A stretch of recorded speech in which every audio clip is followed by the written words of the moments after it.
Ассалаумағалейкум. Бүгін бізде қонақта біздің мамамыз, анамыз, бір жағынан әже, бір жағынан ана. Қош келдіңіз. Сізге қысқаша сұрақ қоям. Соған сіз өзіңіздің өміріңізді, сүрген тарихыңызды қысқаша толықтырып та айта берсеңіз болады. Так, біздің бірінші сұрағымыз сіздің балалық шағыңыз жайлы. Қайда дүниеге келдіңіз және балалық шағыңызда есіңізде ерекше қалған оқиға туралы айтып берсеңіз. Мен атым Өрік, Табын руының қызымын. Толыққанды ата-ананың қолында өмір сүрдім. 1953 жылы 25 майда дүниеге келдім. Қарапайым жұмысшы семьясында.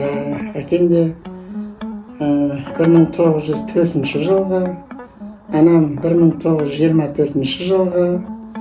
Әкем Байғайынның Оймауыт деген жерінен, анам Шалқардың туып өскен.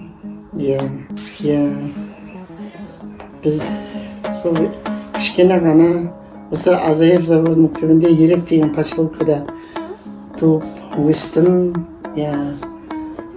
Сол жерде қазақ мектебінде оқыдым. Қазір Қорайлы ғой да? Мартөбе ауданы болды ол кезде. Қазір Қурайлы.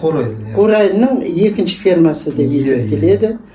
Қазір енді тек қана Қурайлы болып қалды. Біз екінші фермасында өмір сүрдік. Әкем айтып отырмын ғой, жаңа қарапайым шаруа. Анам үй шаруасымен біздерді тәрбиелеп өсірді. Өзімнен үлкен ағам бар, сіңлім, сосын інім бар, 4 ағайындымыз. Отбасында сол қазақ мектебі жабылып қалды 8-ші классқа келгенімізде. Содан 16-шы мектепте, қазақ мектебінде 1 жыл оқыдым. Келесі жылы мектепті 9-шы, 10-шы класты сыныпты Құсайынов атындағы қазіргі мектепте, школ-интернатта мектепті бітіріп шықтым. Одан кейін 1 жыл жұмыс істедім. 16 жасымда 16-дан жарым жасымда мектеп бітірдім.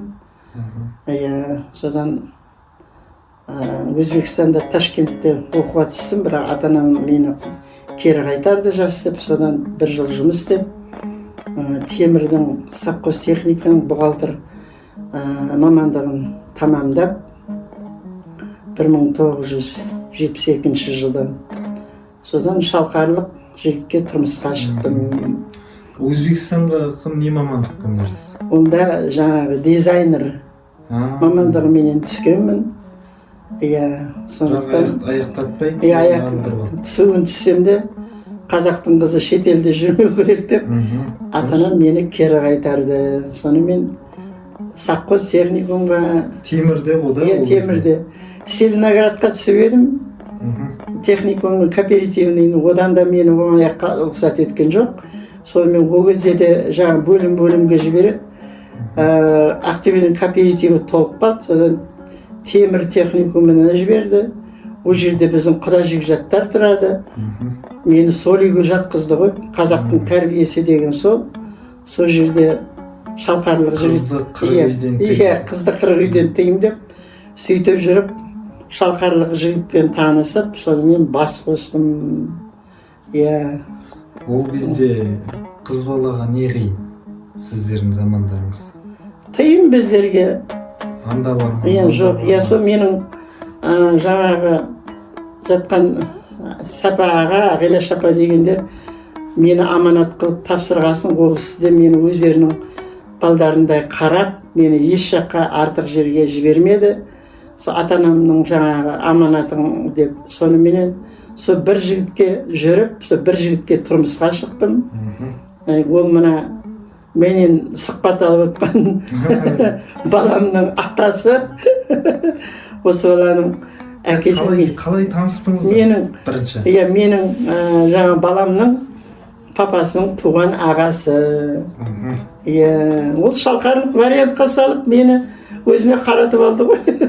Соныменен сол вечерде ме мысалға анау Ақниетпен Амангелді вечерде там. сол вечер ғой бірде отырыста 8 мартта.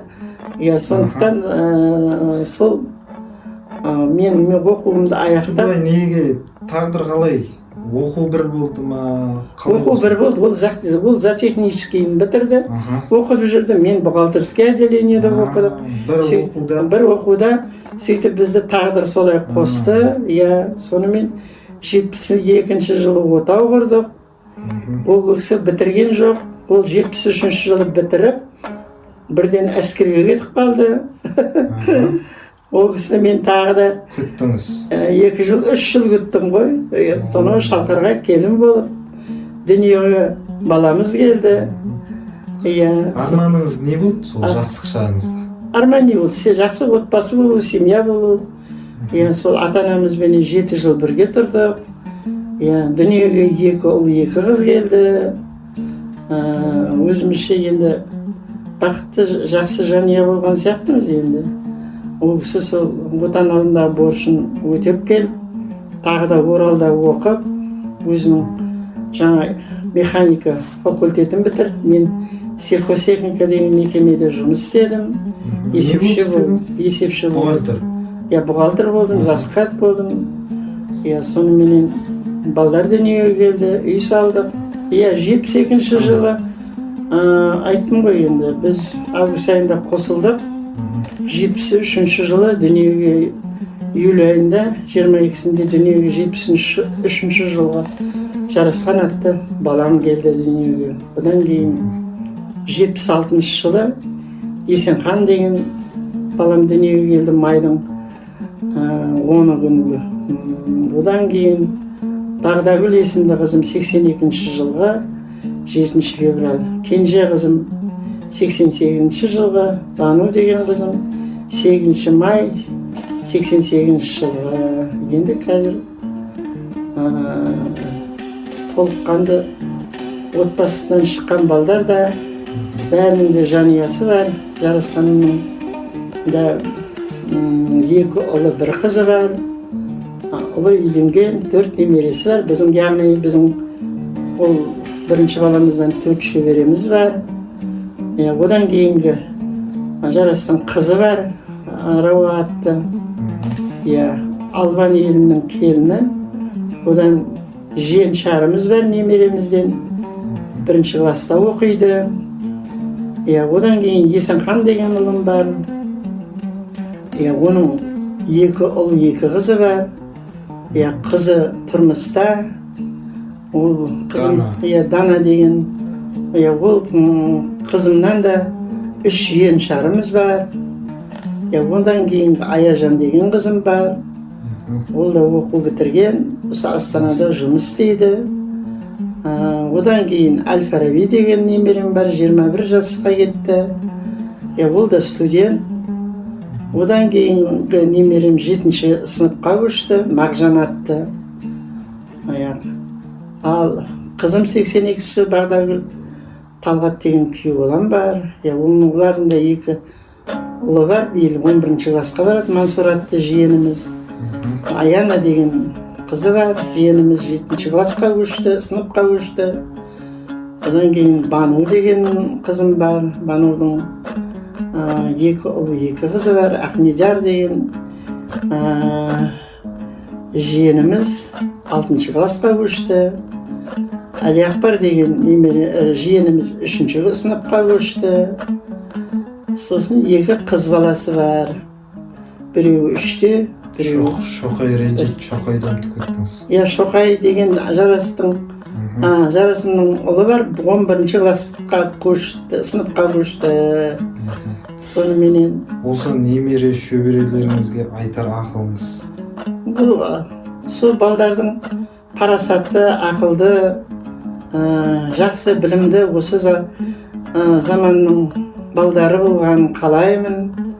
Ата-анасының айтқанын тыңдап, әйтеуір білімді, парасатты, өздері сияқты азамат пен азаматша болғанын әрбір ата ана қалайды ғой, соны қалаймыз. Иә. Қазіргі заман мен бұрынғы заманды салыстырсаңыз. Енді қазіргі заман технологияның заманы балдар. Қазір балдар баяғының замандары аңғау болды ма білмеймін. Адамға сенгіш, сондай ата-ананың айтқанын екетпейтін балдар болды. Енді қазір балдар осы заманға сәйкес білімді, жетістікке құмар, сондай жастар. Енді сол ата-аналарының үмітін ақтасын дейміз енді. Біздер енді аталарыменен, әкелеріменен 53 жылға кетті, отасқанымызға биыл 53 жыл болады август айында. Сол біз сияқты үбірлі жусандай түбірлі болсын дейміз ұрпағымызға. Ұрпаққа тек жақсы тәрбие қалдырдық, жақсы мұра қалдырдық деп ойлаймыз енді. Солай жақсы болады деп сенеміз енді балдарымызға. Бұйырса. Еліміз тыныш, халқымыз аман, жақсы заман болсын дейміз балдарымыз үшін, немере үшін, барлық шөбере үшін, жиеншарлар үшін деп ойлаймыз енді. Ата ене жайлы естеліктер айтсаңыз. Ата енеңіз жайлы. Ата ене. Ол ата енелер біздерге қандай адам болды, қатаң болды ма, жұмсақ болды ма? Біздің ата енемізді бұрынғы өз ата-аналарынан алған тәрбиесіне қарай біздің білгенімізден білмегеніміз көп болды. Мен өз басым 19 жасымда келін болдым ғой енді. Білмегенім көп болды. Қатаң түрде тәрбие берді, ене үйретті. Соны өзіміздің бойымызға сіңіре алдық деп ойлаймын. Ешқашанда ата-анаға қарсы келген жоқпыз.